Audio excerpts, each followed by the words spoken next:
Hey, welcome back to the channel. This is General Dreams. I'm Mike. So I'm going to touch base on the process of getting the side-by-side to fit inside the trailer from my previous video when I tried to strap the front suspension together and make it narrower so it'd fit in here. So let me switch this thing around so I can show you what's going on. Okay, so when I strapped the suspension together, there was still a bench or a dinette table that was screwed right there. There's a bracket right on this. Bracket goes right there, just like that one, and there'd be another bench like that. So I wound up taking that off for the ride back, and I had to throw it up here on the front bed. Unscrewed this bracket and just took the whole unit off, because what had happened is, see that I made these boards here to go up on the wheel well and to get the machine tipped so that it didn't hit the cabinets up on top. Tipped up, and I needed to get over. You get between that wheel well, you can see where the carpet there is. This phone is not focusing very well. Okay, you can see where that carpet is right there. I had to get the tire up on top. You can see the black marks there where the tire was, because I have to fit between there, and at the time there was the dinette there and the convection oven over on this side.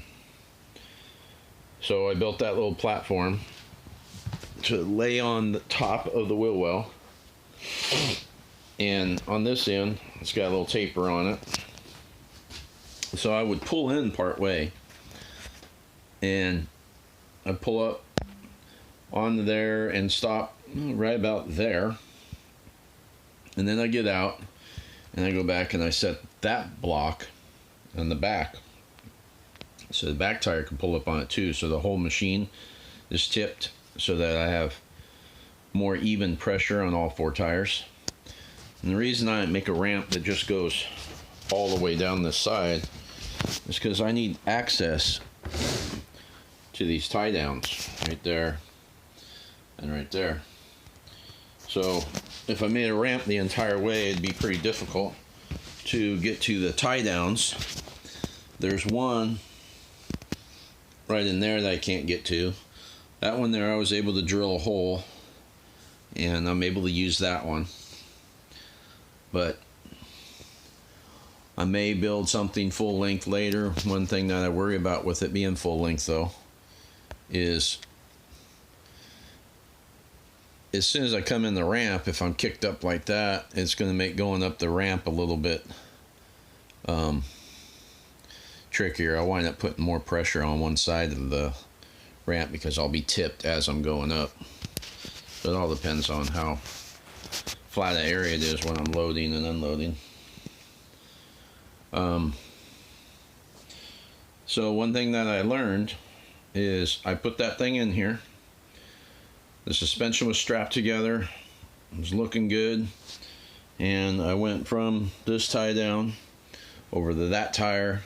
I went through the wheel and hooked to the wheel. This one, I went from there, came over to this wheel, went through and hooked to it.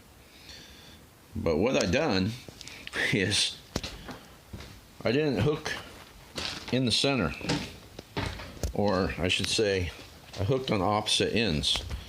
I'll go over here and I will show you what I mean by that. So I came through the wheel, and on one side the strap came through here, and then I hooked it right there, and on the other side strap came through here and I hooked it on there. So what I realized is by tightening them down, it actually turned the front wheels, because I didn't have them both behind center or both in front of center, which I corrected that problem on the way home. So heading down there, those tires had turned, and this part of the wheel over here, I guess it don't matter what side I'm on, but this part of the wheel, it turned, and the couch, or the dynamine, was right here, and it rubbed on it a little bit. And if I was to have that happen very much, it would mess up the material. So I decided that it would be better to just take it out and give myself some more room so I don't have to worry about it. And the other thing that I had noticed,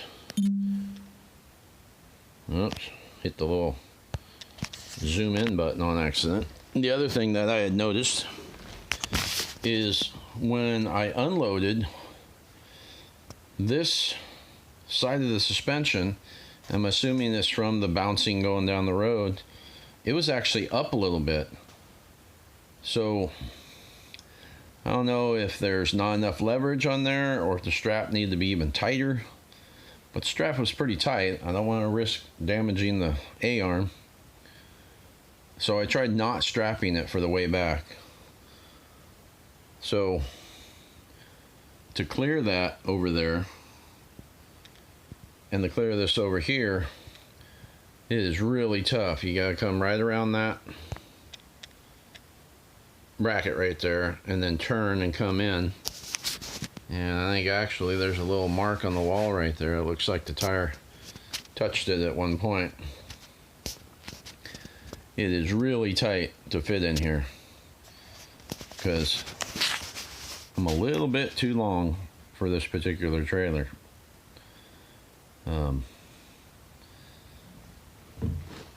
But I've had this trailer since '04 and it's paid for, so I really want to make it work. You can see I still have some of the camping stuff out. The other thing I noticed is I had stuff in the bed of the General. Did not tow very well like that. A little bit too much weight. Yeah, so I took everything out of the bed, moved it forward, towed great coming home. So it's amazing the little bit of difference that that can make.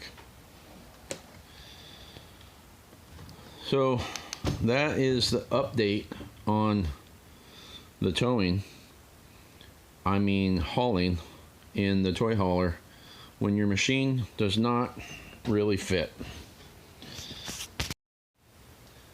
Well, I hope that that information was helpful. If your side-by-side is a little bit too big for your trailer, if I come up with some new ideas and a better way of getting it in there, I will let you know. But until then, there's going to be a lot of trial and error. I really don't want to do a rack on top of the truck to carry it on that, but who knows, down the road that might be the smart way to go. Anyway, appreciate you watching. Don't forget to like, subscribe, and share, and we'll see you on the next one.